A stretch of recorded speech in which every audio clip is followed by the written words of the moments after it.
Indie. Indie! Indie. Indie. Indie. Life goes on, Indie. This is Indie Insider. Hello, everybody. This is Matthew, Stewart from Simplistic Reviews, and today we have a very special guest for the website. This is Angela Palladino. She is a independent film director for the film Stuck, which is filming in the greater Boston area. Say hello, Angela. Hi, everyone. Really happy to be here. So, like I said before, Angela is directing a film called Stuck in the greater Boston area. It will be going into production in 2014, correct? Spring of 2014? Yes, late spring 2014, projected. We're still in pre-production right now, so. Okay, but very, very exciting, though. I mean, anytime we could talk about independent film on our website or via podcast and actually talk to somebody who's making something happen and keeping an independent spirit alive is very exciting on my end. And, of course, for my two contributors as well. They can't be here today, but I think I'll be able to handle it myself today. So, Angela, tell us a little bit about yourself. Like, who is Angela Palladino? Well, I am a creative media maker based out of Boston. I do everything from mixed media production, graphic design, web design. I've done radio, and this is my first feature-length film. I've done a number of short films in the past as well. Just kind of, I always say I like to make things for screens, so it's kind of what I do. And I'm the writer, director, and one of the producers of Stuck. Awesome. Very cool. You got a very, very busy lady right here doing Stuck. Did you go to school up in Boston, or did you go to school in another state? You're from Boston, correct? Yeah, I'm from a town called Methuen, Mass, which is about 25 minutes north of the city. I live in the city now. I went to school actually in Manchester, New Hampshire, at SNHU up there on campus, and I moved back to Boston area right after I graduated. Now, you said you've worked in multimedia, of course, radio and film. Obviously, you love film. But, I mean, would you say your first love was film, or was it radio? Was it writing? Was it, like, what got you into film, and what made you actually want to be a filmmaker? I'd say my first love was film and television. I actually, growing up, when I was younger in middle school and high school, I actually wanted to be an actor. Okay. But it didn't really work out, and it wasn't really for me, I don't think, as much as I just was kind of enamored by movies and TV, and maybe necessarily wasn't the type of person to be an actor, but wanted to tell those same stories, and I can't get enough of the stuff. Yeah. So I went to school for communications, which is kind of broad, because I wasn't sure what I wanted to actually settle on. So that's why I've kind of tested out a number of areas. And film and television is so incredibly difficult to get into that eventually, I kind of tested it last, essentially. Like, it's like those car ads that say, shop us last, you'll love us. It's because, you're going to buy the car there, so it's the last place you'll shop. Yeah, exactly. It's kind of what it was. And because I finally got up the guts and the cojones to actually try to make something happen, and just really realized that I was kind of wasting my time doing all that other stuff for the past few years. Yeah, it sometimes takes a while. It took me a while to really figure out what I want, because I went to school also for radio and video production as well. And my first love was radio. I just loved telling a story. I like being behind the mic and producing more than anything else. And everybody wants to be the actor. Everybody wants to be up there on the stage and performing. You want to be the face. But I think in order for that actor to be successful, it takes people like you to make that actor. The actor can't speak unless you give them words. And if the words make no sense or doesn't make the actor or actress believable, it's such a reflection on the people behind the scenes. So people like, people always want to be the actor, but I think the real stars are always, like I said, the producer, the director, the writer, because without that, the actors are just going to stand up there and look, ad-lib, and that's usually disastrous most of the time, too, so. Yeah, I think for the uninformed public, people either just want to be actors or directors, mostly because that's, the only two people you really ever hear about when a movie gets big. They know who's in it and they might know who directed it, but other than that, you don't often hear people being like, oh yeah, I want to be like a sound mixer. Yeah, exactly. I mean, when growing up, kids, when you get older, yeah, but. Growing up for me, I always paid a lot of attention to the composer, actually, because growing up, I loved the music, especially Tim Burton movies, and Danny Elfman was always the guy. If he was at all any way involved in the film, music-wise, of course, I had to see that film. I didn't care who starred in it, who directed it. If it was a Danny Elfman composed film, I love that, and it just tells a lot about the behind-the-scenes people and how important they are. So, moving along, what would you say? I just said my influences growing up, kind of in a way. Like, who were your influences, director-wise, or actor-wise, or writer-wise? I mean, since you are a writer, producer, and director for the film, I guess it's more important. Who were your inspirations, directing-wise and writing-wise? Writing, I guess for writing, I would say, and I guess not really growing up, but as of recently, mostly I'm essentially a comedian at heart. I write mostly comedy. Yeah. I like comedy the most. I mean, I love a good gritty film, but comedy is where my heart is. So for writers, I would definitely say, Tina Fey is one of my huge kind of inspirations, I suppose. I guess she's more TV, but I mean, it applies. Definitely. Yeah, she's great. And then, I mean, even more recently, like very recent, I would say Lena Dunham has been a big, I guess I've kind of looked at what she's done and her style and kind of tried to model some of my work that way.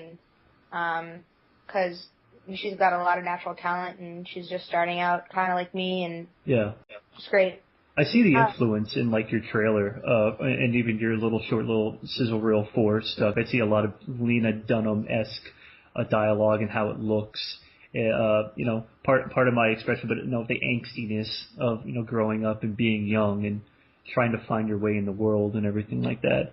And I see that a lot.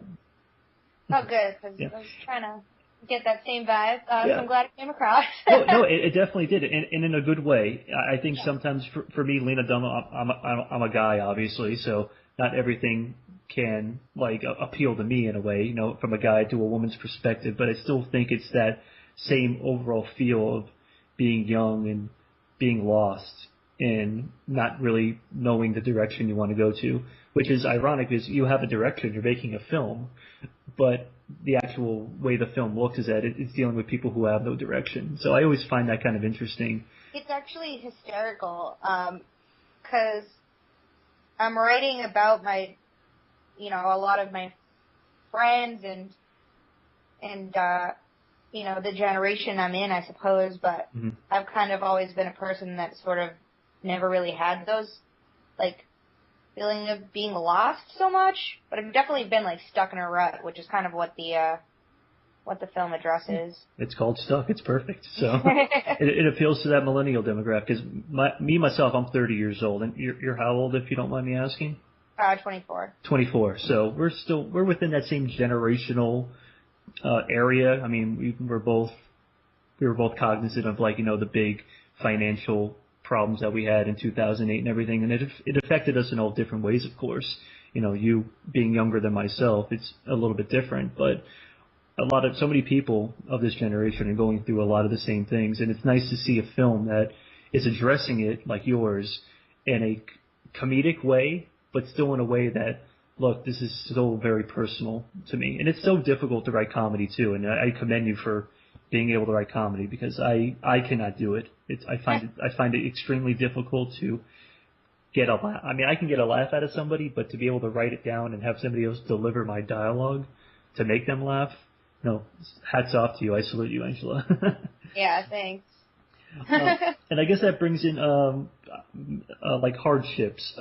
So far during the pre-production, what's been a hardship for you? Have you found anything really difficult in setting up this film, or getting the idea across to maybe other producers or executive producers, or people in the greater Boston area, I guess, to get behind your film? Yeah, our biggest hardship, and I'm sure it's every other film, indie film, or even studio film, it's funding. Mm-hmm.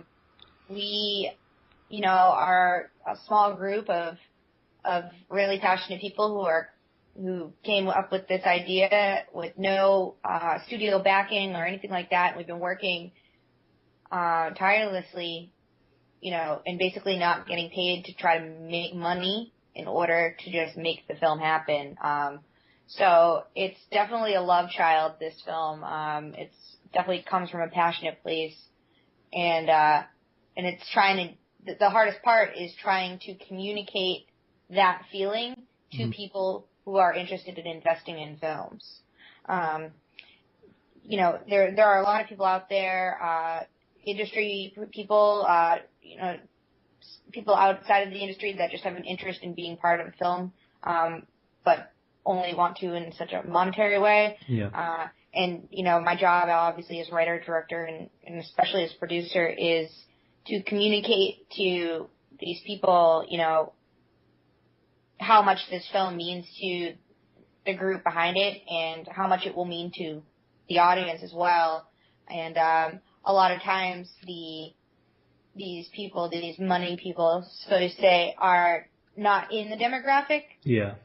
So it's a lot of bridging the gap, and we've had a lot of struggles with that, and that's why we are planning to shoot in the spring, but it might even be late spring, just because we're trying to lock up the last bits of our funding to really get us going, because it's expensive business. I mean, a film is almost like a company, and it is a company essentially, and director or producer is like a CEO of a company. Yes. So it's basically a startup. No, it is. I mean, it's especially if you go back to the early days of independent film. I mean, I'm going back, Kevin Smith, obviously, and Richard Linklater when they were doing their independent films, and to scrounge up as much money as they possibly could. I mean, they maxed their credit cards out, and they did so many different things. And I don't think at this point now, looking at it 20 years later, it's as easy to do things like that now, especially since costs keep rising for film. And it costs more to have, of course it's nice to have your friends star in the film for you because, you can pay them cheap, or they'll do it just for their maybe resume or something like that. But then you also brought up investors, and to have younger people invest, young people don't have as much money, and you have to look to these maybe older people who hopefully believe in your vision of the film without having their own idea of how your film needs to be made. So it's a really difficult balance, but I mean, and especially you're juggling 3 different things. So I can only imagine how difficult it is for you. It's a tough balance, and especially when it comes to deciding how to talk about the film when I'm talking from my writer perspective or when I'm talking from my producer perspective. Mm-hmm. And I find I had a production meeting today with one of my co-writers and a couple creative people, and all of a sudden I found myself, I accidentally put my producer business hat on. Oh, yeah. It started talking strictly in terms of a business side of the stuff, and they were like, what are you doing? That's not what we're talking about right now. We're talking creative. And I was like, oh no. Yeah. Change gears for a second. My bad. So yeah, it's definitely difficult to juggle, but it's fun. I like dipping my toes in different pools. Oh, absolutely. I mean, it's great that you're so young and you're actually doing 3 of these most important aspects of the entire film. I mean, it's a matter of raising money, a matter of keeping your vision intact, and then also writing it and making sure, it goes with directing in a way, but it's more, this is what my actors will say, because it's the actors essentially become an extension of you. Mm-hmm. And without your writing, messages can be totally conveyed in an entirely wrong way. So it's great that you're doing it. All the luck to you and everything like that. And I've never directed a film. I've been involved in films, but to juggle that many things is extremely commendable. And if I had a hat on, I would I would doff my cap to you. Oh, thank you. I appreciate it. No problem. No problem. I guess with Stuck, you said before this is appealing to a younger demographic, your demographic, the millennials.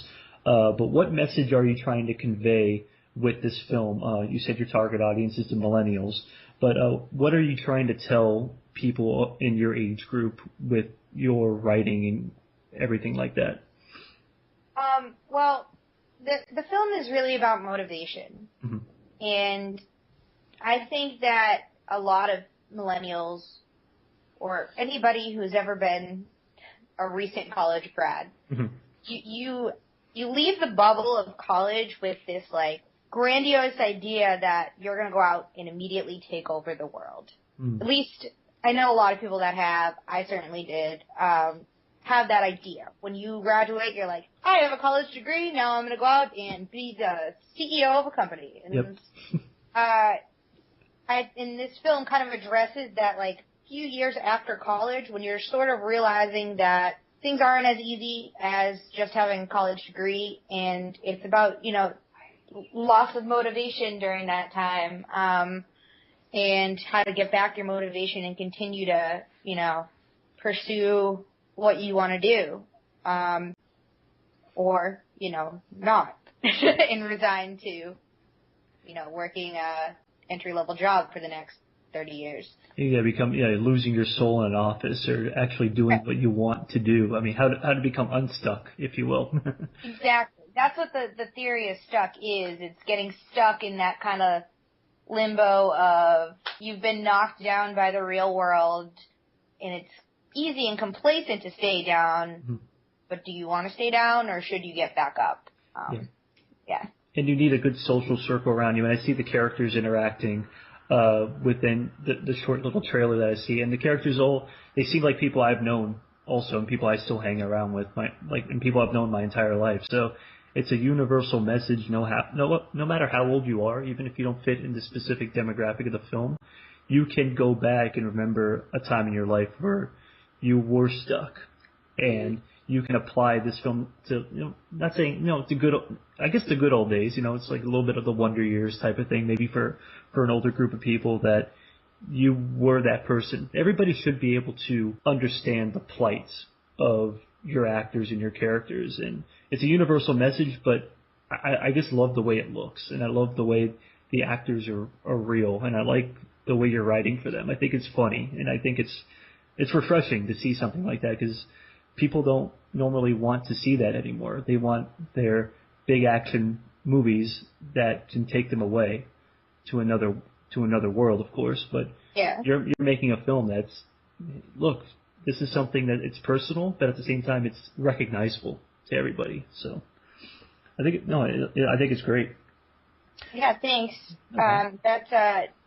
Those types of movies, barring the occasional, like, Hunger Games or, X-Men or whatever, I usually find myself preferring the more indie films and the quirkier movies rather than the big Michael Bay.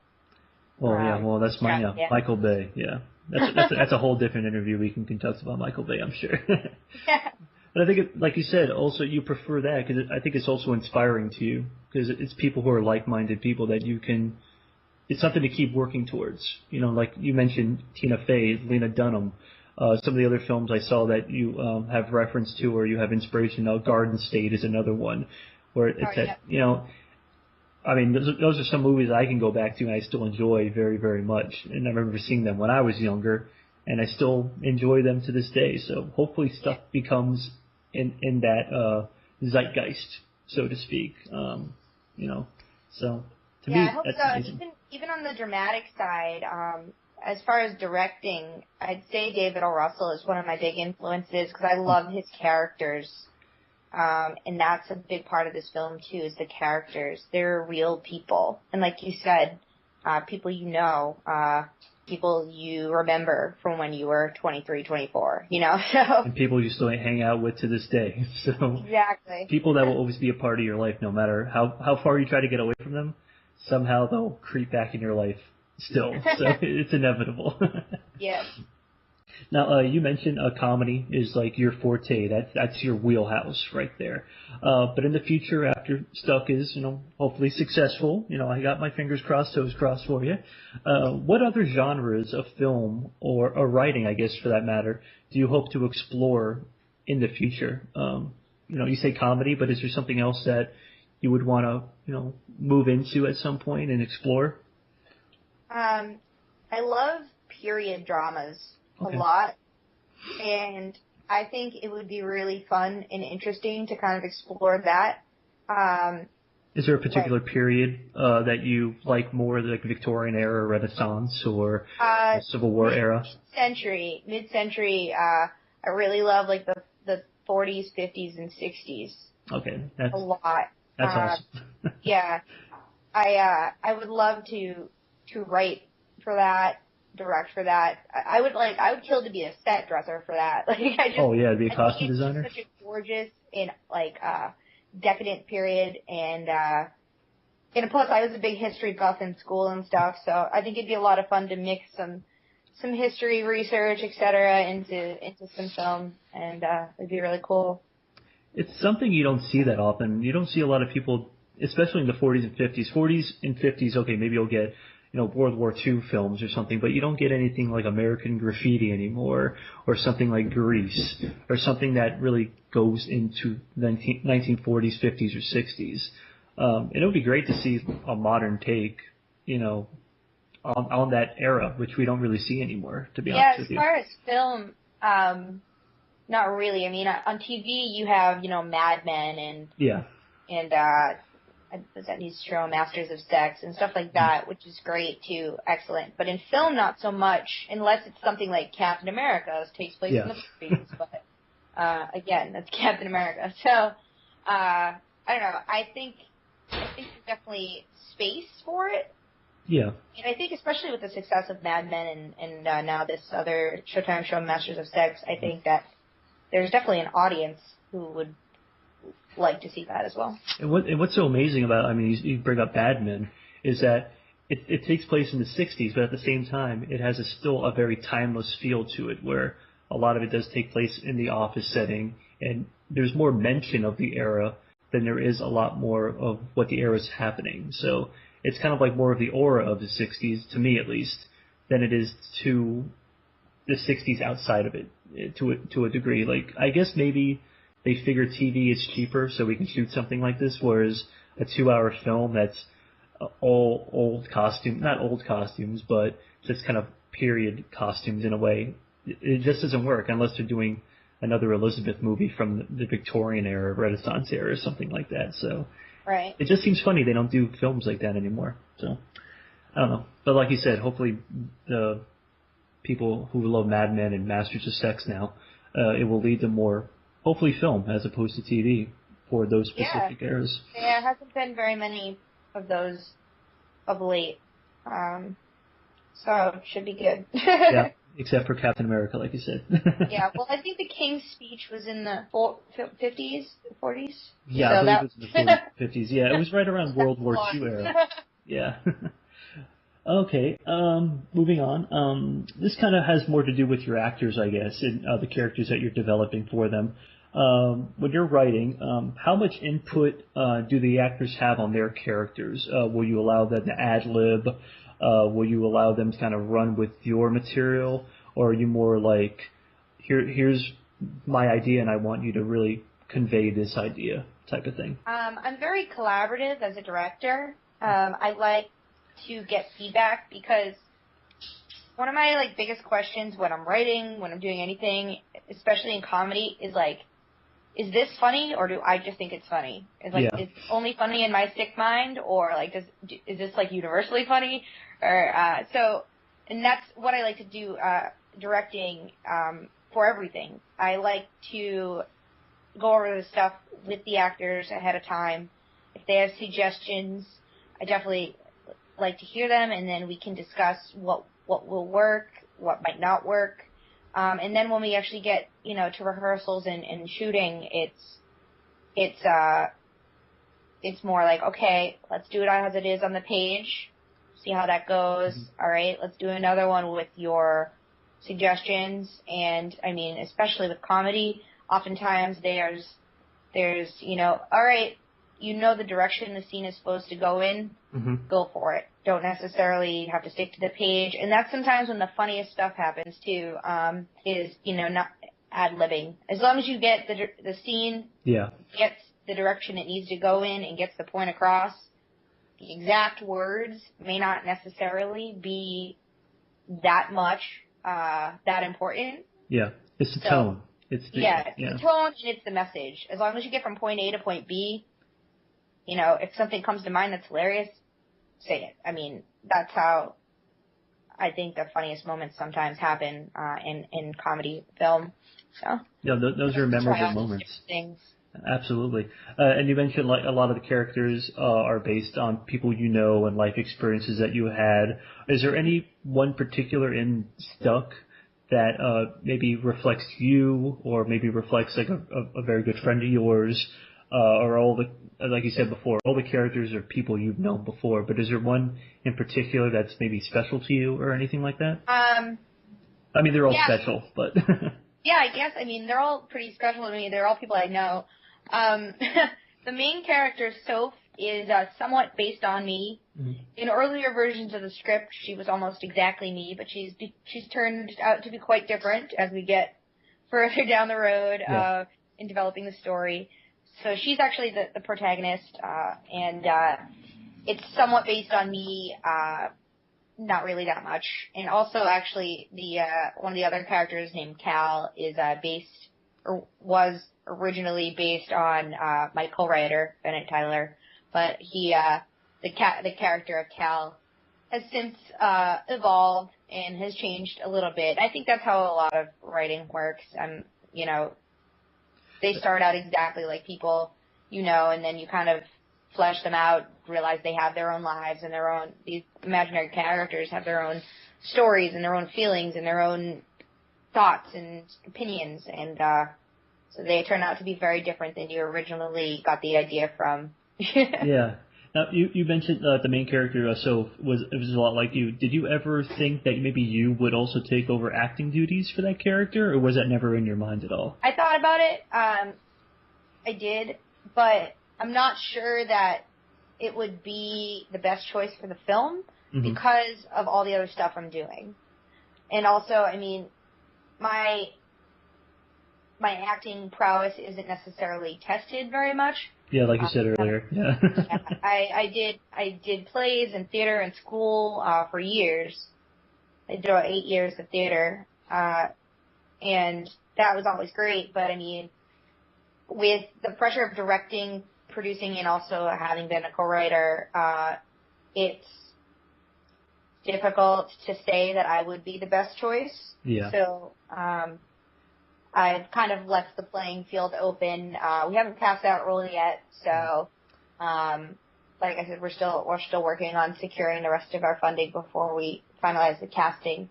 But I definitely did think about it, but I didn't want to overload myself.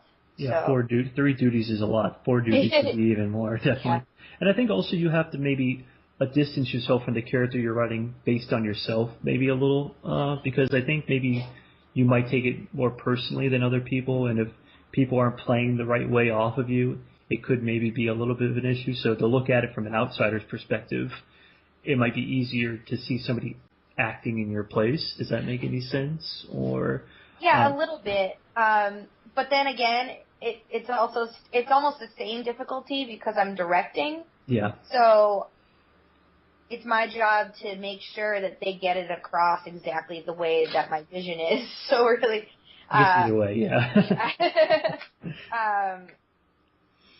But yeah, I mean, I think the bulk of the decision was based on 2 things. One, my acting chops are not necessarily time tested, and 2, I already have so much on my plate that I just felt it was best for the film to probably explore different opportunities with actresses for that role first. I haven't completely ruled it out, but as it looks now, it's not likely.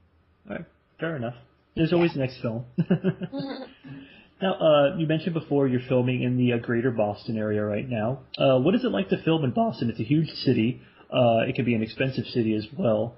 But what is it like to actually film in a giant metropolitan area? Even though it seems from your stills that it's a little more kind of not in the major area of Boston. It's a little more suburban, I guess you can say. Yeah. Small town. But what is it like to film in an area that I guess you also grew up, you were born in? So how does that feel to you?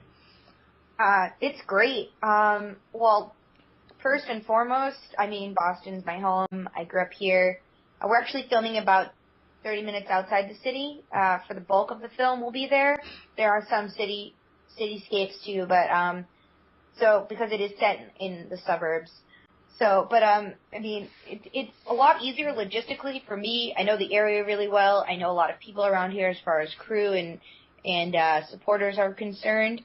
And from an artistic standpoint, it's spectacular. I mean, Boston has some of the most gorgeous architecture anywhere, in the U.S. at least. And it's a lot of old cobblestone-y brick walls, and I just kind of dig that quirky vibe. Yeah. And it's really easy to find good spaces, especially from an indie film where we're not building sets. Yeah. Right? You have to use what you have. Yeah, it's really easy to find good, interesting, really texturized and great set pieces, and that's a lot of fun to work with because there's such diverse and fantastic architecture. And then thirdly, from a business perspective, I mean, there's an excellent tax credit, one of the best in the U.S. right now. So it makes a lot of financial sense to film here and, take advantage of that tax credit on top of the convenience and the beauty. Yeah, exactly. So, yeah, you don't have to go too far, and like you said, the money is a major issue. Not a major issue, but you said the tax credit is wonderful to get for the city. And I guess the support around the city and the community. Do you see a lot of support? Like, what is the support like in the city that you're shooting in currently right now? Are people excited? Are people buzzing? Are people saying, "Oh, Angela Palladino's here to shoot her first feature-length film"? I mean, what's the vibe like in the town when you're telling people about the film? Like, what's their mindset like? Well, when we were shooting the proof of concept video, which is the trailer you've seen, we were shooting in the town outside of Boston, and Buzz, I had lived there for a period of time, about a year, I guess, 2 years ago, a year and a half. Okay. And so I knew a few people around town, and it's a very small town, one of those places where everyone knows everyone and everybody gets in your business. If you're filming on the street, they're going to walk up to you and start talking to you, which is great. I mean, and can be really frustrating when you're trying to get a scene shot, but it's great because everyone's so nice and really excited, and everyone in the town was really supportive of us and continues to be supportive. I mean, they threw a fundraiser for us, and almost everywhere that we asked if we could use as a set location, they said yes, absolutely. They were really excited. And then, people around town who would just see us shooting would stop by the set and just kind of walk up and be like, "Hey, what are you doing?" So it was a really cool experience, and hopefully we're going to shoot principal photography there as well. The town itself, the town offices and the police department are great, and they're super excited and very supportive of us. So so far it's been a really good experience, and I'm sure it'll continue to be. They're a really accepting group of people, especially when they know it's from, locals. I think a lot of the big thing for them is local pride. What's the demographic like? And I'm sorry, the name of the town again is called? Oh, Maynard, Mass. Maynard, Mass. Okay. Yeah, what's the demographic like in Maynard, Mass? Well, there's probably, I don't know. I'd have to Wikipedia it. It's a really small town. I know that they're, it's working class. It was a mill town, back in, 1800s, early 1900s, and there's still a giant mill complex that basically takes up half the town. The town is, I think, only something like 4 square miles. That's how small it is. So, yeah, and that mill complex is actually one of the set pieces in our movie. So when I was writing, I was actually basing it off of this town. So it makes 100% sense that we would film there. And yeah, it's just really tiny, working class town, great people. That's just very, very conscious of local people. I know that a lot of the people in the town when we were filming, they'd walk up to us and be like, hey, they filmed a commercial down for Abercrombie and Fitch here the other year, and it was a big pain in the butt. So, and I was like, yeah, like we'll try not to be a pain in the butt. And they were like, okay, because these guys were terrible. They were blocked off the street. And I was like, don't worry, like we're not going to get in your way. You won't have to extort us or anything like that. We'll behave ourselves. It won't be like a Michael Bay in China type of event or anything like that. But that's great. It's like a working class town for like a working class movie. I mean, I think that's something to, like you say, local pride. People can get behind this type of thing. And you're not Abercrombie and Finch. You're not some big conglomerate who's going to flex your muscle and say, okay, can you please walk off the set we're shooting here? I mean, maybe if a local walks on set and they do something really hilarious, you might cast them or something like that. So, I mean, it's great that an entire community is getting behind you, and I think that's wonderful. But you said you went to school in New Hampshire. Did you ever think about maybe even shooting the film in New Hampshire or outside of the Boston area? Was there any thought about that? No. Because, well, the film is based on that town. Mm-hmm. So literally all the set pieces were based off of real places. Okay. So that was almost a no-brainer for me. Mm-hmm. The only thing that would have pulled me away from there would be if it still could happen because we're still in pre-production, but unlikely, would be if, there's a better financial opportunity elsewhere. As it stands now, like I said, Boston or Massachusetts has this extraordinary tax credit, so it makes a lot of financial sense for us to film here. If we had an investor, for example, that came out of the woodwork that was like, I'm going to give you all the money you need to finish your film, but you have to film in New Jersey. Well, guess what? I'll find a place in New Jersey that looks like it. Yeah, exactly. I'll find something that looks like Maynard in some way. Yeah. I'll find another mill or something like that I can shoot with. Yeah. All right. And I guess to kind of get everything, everything comes full circle. What does Stuck mean to you? What does this film mean to you? What does it mean to the community? What does it mean to you as an artist? And this is your first feature-length film. How important? I mean, it's obviously very important, but what does Stuck mean to you? I think, like I said before, it's a very personal story, or it started from a very personal place. Mm-hmm. Writing it was almost cathartic for me. So on that level, it means a lot, because not only is it personal, wanting to see the story succeed, but it's also sharing that with a boundless audience of viewers. So it means an immense amount that way. And I think for the viewers, and also for myself as a viewer, not only as a writer and director, creator of the story, but I think it has to do with kinship of this generation. Mm-hmm. There are so many people that are feeling this sort of stuck feeling, and have graduated or might be about to graduate and are struggling with what they want to do with their lives, and are struggling with the motivation to do those things. And what I actually really wanted to do with this film is show that struggle outside of the big city, which is why we're in the suburbs. Yeah. Because a lot of the stuff you see is millennials struggling in New York, millennials struggling in LA, millennials struggling wherever. The big city. And, I mean, when I was right out of school, I was living in the suburbs in a really tiny town, and all these people around me were millennials struggling with living in a 4 square mile town. Yeah. Yeah. So, yeah, I mean, it's not like we're in the middle of nowhere, but it was very kind of isolating. And I've had conversations with people in the industry that have been like, well, people won't relate to it if it's not in New York. Everyone can relate to New York. Mm-hmm. And of course, this is everybody in New York. This is a guy who was from New York saying that to me.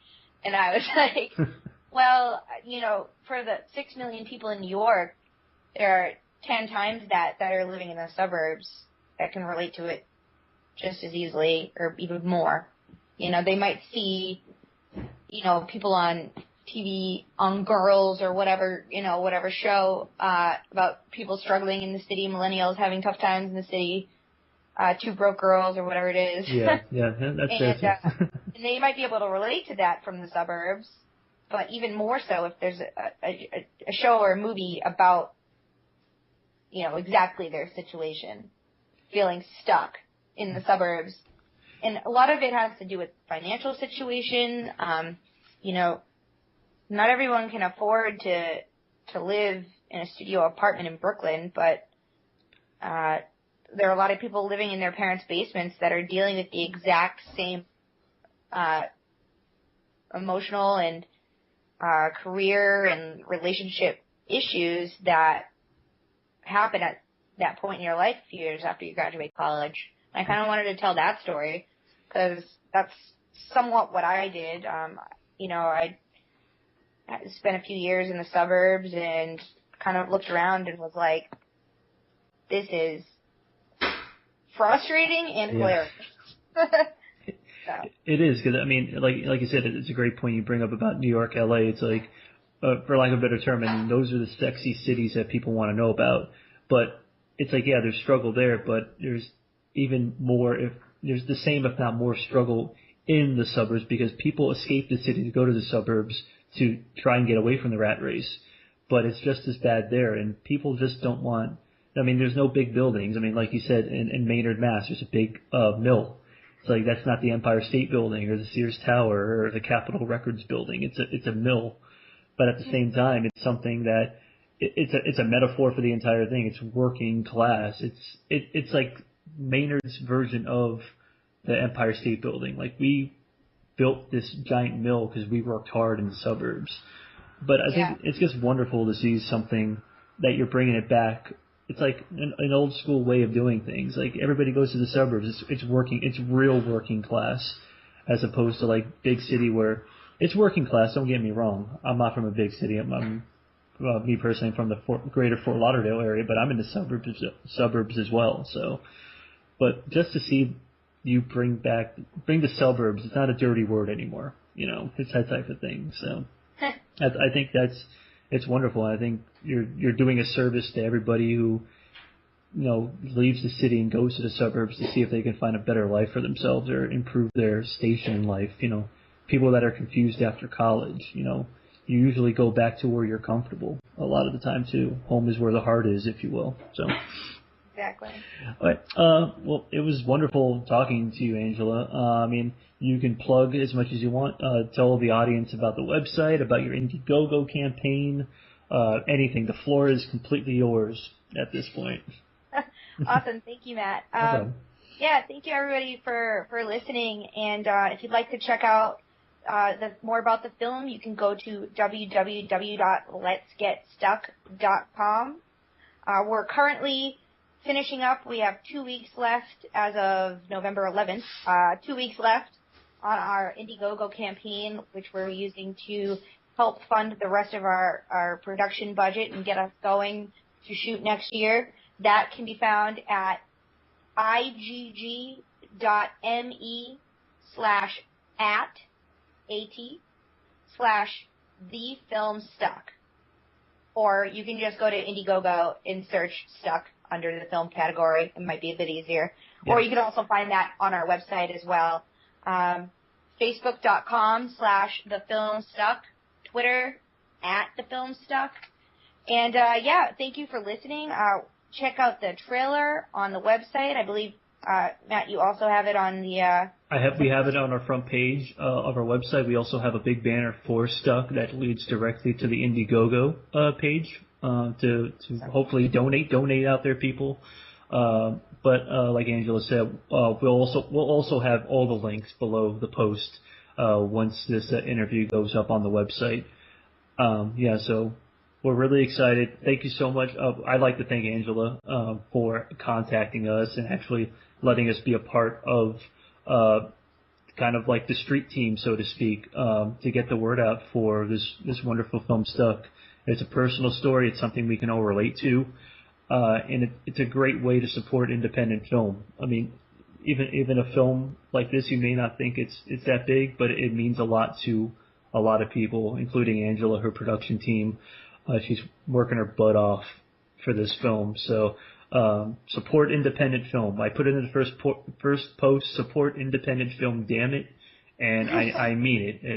It's a great cause, and it's what's going to keep movie, in my opinion. You have your blockbusters that are all well and good, but you need to have these other films that are something personal that we can all relate to. We can't all be Marvel superheroes, sorry guys, or talking robots. We're all like Angela. We've all had our times when we're confused and we're a little lost and we're stuck in our ways, or stuck in our situation. But it's a matter of having good people around you to be able to pull you up and get you unstuck, if you will. So, Great. if there's any parting words, Angela, you'd like to tell the audience or anything else? Well, thank you so much for your support, everybody. And I mean, hopefully we'll be, talking about showing this film on the big screen, by the end of next year, maybe this time next year. This film will be finished and everybody can go buy tickets and see it. Well, I'll be there. Excellent. Well, once again, Angela, thank you so much for talking with me, and hopefully our audience enjoyed it as well. Like I said before, everybody, the film is Stuck. The website is www.letsgetstuck.com. There's the Indiegogo banner is right on our main webpage. We are simplisticreviews.blogspot.com. And once again, thank you, Angela, for taking the time out to really promote the film and get the word out on Stuck. So thank you, Angela. I appreciate it. Not a problem. And we'll see all you guys later. Have a good night, everyone. This has been Indie.